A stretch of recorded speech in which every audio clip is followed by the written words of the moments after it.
how's it going? I've got some good news and some bad news. The bad news is that I'm not getting any better at golf.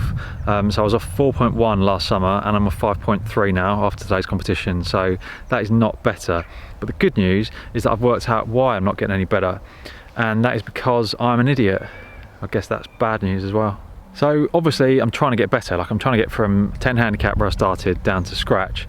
So I'm trying anything and everything that I can in order to get better, but that is probably why I'm not getting any better. How many times can I say better? Way better, better, better, way better, better, better. So if you're anything like me, you're probably constantly trying out new things, basically trying to find this kind of magic secret that's going to make you hit the ball so pure and shoot really good scores. And it kind of makes sense, because if you hit a bad shot, then why wouldn't you try and fix it on the next one? That's why quite often if you hit a big push to the right, you'll follow it up with a pull to the left on the next one, because you're trying to kind of compensate for what happened and what went wrong. And yeah, that makes sense. You know, you're not just going to stand there hitting 30-yard pushes shot after shot for an entire round. That's not going to be much fun. And if you're not playing well, then why wouldn't you try and do something different to fix that? Like Einstein said that the definition of insanity was doing the same things over and over and expecting different results. So stop hitting those big slappy push fades off the tee, you idiot. So I played a competition last weekend and I didn't play very well at all. So I went to the range the 2 days after that and tried out different things on the range. I'll show you what I tried. So I tried a load of different stuff on the range. Some bits seemed to work better than others, but what I decided that I needed to do was to use my wrists more. So I'd basically feel as if I was setting there, just turning to the top, and that was going to get me into a good position, and it was going to improve my ball striking and that kind of stuff. So that's what I did. The next time I went out and played, I'll show you one of them.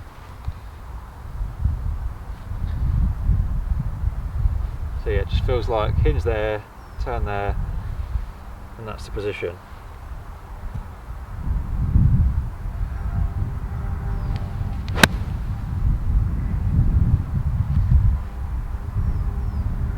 Yeah, and that's like a 20-yard push. Brilliant. So I took that swing thought onto the course next time I played, and I played alright. I think I shot like 6 over, but I still wasn't happy. So the next time I played, I went back to the swing thoughts I've been using before. Problem with this chopping and changing either what you're working on or what your swing thought is that it never actually gives any of it a chance to kind of bed in and actually make a difference. So even if you have found the right thing, which isn't easy in itself, I mean that's what we're all kind of looking for, and obviously that's what you hope that like a really good lesson will give you, is like the thing that you need to focus on. Even if you found the right thing, you're only doing it for like half a range session or 1 round or whatever. That isn't long enough. So I've seen this happen loads. Like a mate will go for a lesson and I'll ask him, you know, oh, what did you work on? They'll tell me that coach gave them 1 or 2 things to work on. Then we'll go out and play, and after a couple of holes, sometimes even a couple of shots, they're like, no, that's not working. I'm going to go back to my old swing. And it's like, well, that old swing obviously was what got you to the handicap that you're on, and because you had a lesson, I'm guessing that you were trying to get better. So obviously, why would you stick with your old swing where you know that's kind of gonna, you know, for me, say a swing that gets me like a 5 handicap. For somebody else, it might be a swing that gets them to scratch or 20 or whatever. But you kind of know deep down that you need to change something. That's why you've gone for that lesson. But really quickly, if you don't get like those instant results, you want to just sack it off and go back to what you know kind of can hit some good shots. So I saw this brilliant quote from Jack Nicklaus recently that said, it takes hundreds of good shots to build confidence and only 1 bad shot to lose it. And I think that's so true. I mean, for me, like I can be playing brilliantly with, say, a certain swing thought or like a certain bit of practice that I'm doing, and then all it takes is like 1 or 2 really bad shots, and I'm like, oh, where's that come from? And like maybe what I'm doing isn't the right stuff. Like the round before the competition that I wasn't happy with, I shot under par for only the 2nd time ever in my life, and I was 3 under on 1 of the 9s. I had 5 birdies in the whole round. I'm not saying this to show off, because I then shot like 17 over or something terrible in the competition afterwards, which obviously competitions is when it actually counts.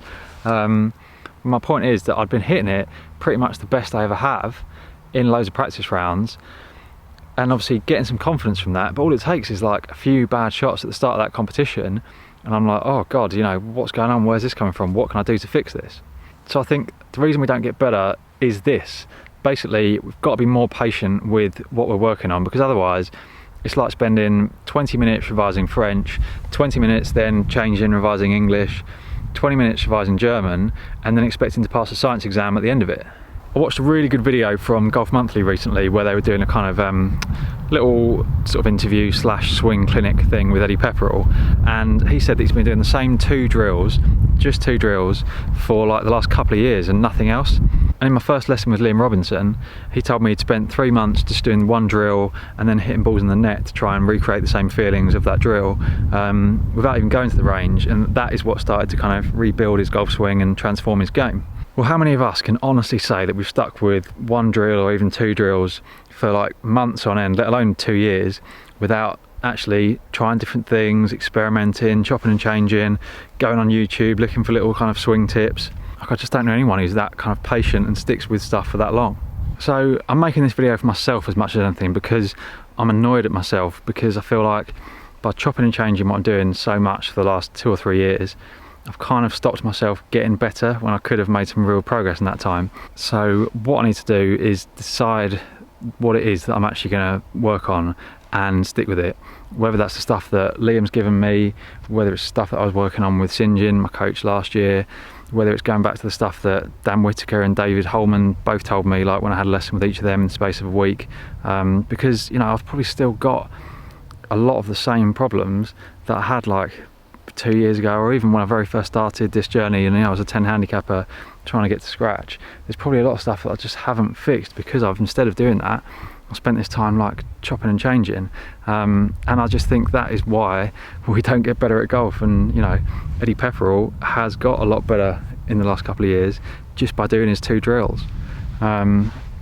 So yeah, I need to pick what it is that I'm going to do. Maybe I need to get a coach, you know, because I don't actually have a coach at the moment. Get like a regular coach and just stick with them for like, well, a prolonged period of time. Because the only time I've actually got better since I started this whole trying to get to scratch thing was when I just stuck with one coach for like, well, 18 months probably at the start. So yeah, that's a clue in itself. Or maybe it'll be something that I work out for myself, you know, just from when I felt like I'm playing my best golf, what am I feeling then? Just go with that. But what I know I can't do is just chop and change all the time, because otherwise in another 2 years I'll still be off 5 handicap or 6 handicap, not really any better than I am now. No, that's not what we want. Obviously it's easier said than done, this kind of sticking with one thing, but it only works, you're only going to be able to do it if you truly believe in the stuff that you're working on, like if you have faith that it is going to work and make you better. And obviously in terms of like what Jack Nicklaus said, when it gives you positive feedback, try and like really pay attention to that, so that when you get like a few bad shots or a few bad rounds, you've got like a lot of more positive stuff to kind of back that up and say, look, this is just a few bad shots, that's going to happen to anybody, this stuff is working, overall it is making me better. I do feel like if you do that long term, you've got a chance of getting better. Whereas if you're just constantly trying a different thing every time you go to the range or every time you're on the course, you're just going to at best stay at the same level, potentially get worse.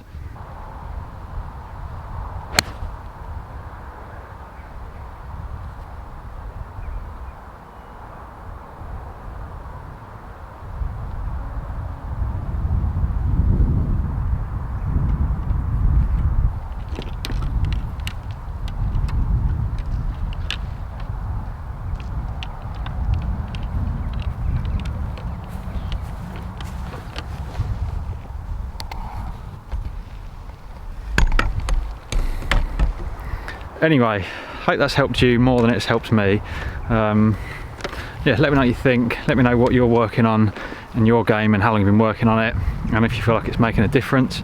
Let me know if you've got any advice, like not necessarily swing advice, because obviously having 200 people giving me like a different swing tip probably isn't going to help with what I'm talking about. But if you found a way that actually did help you get better, then let me know, because yeah, obviously that is what I want to do. Like, and obviously I've made videos recently talking about just enjoying golf whether you play well or badly, and I do definitely believe in that, because because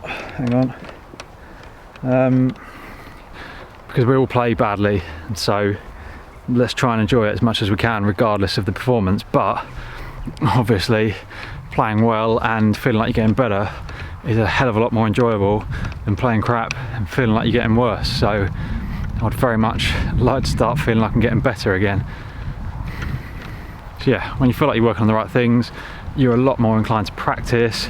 You know, you just enjoy it all a lot more, don't you? Anyway, I'm sure I've waffled on long enough, and it's just starting to chuck it down with rain. Yes, thanks for watching. Let me know what you think. I've got another video coming out in a couple of days' time. I don't know if you watched the video where Rick Shields tested those golf balls that only fly straight. You can't fade, slice, hook, draw them at all. Well, I've got some of them. I'm going to come up and play 18 holes with them and see what I shoot. Probably shoot a course record. Standard. Maybe that's the answer. Maybe I don't need to get better, I just need to use illegal golf balls all the time. Anyway, see you in the future.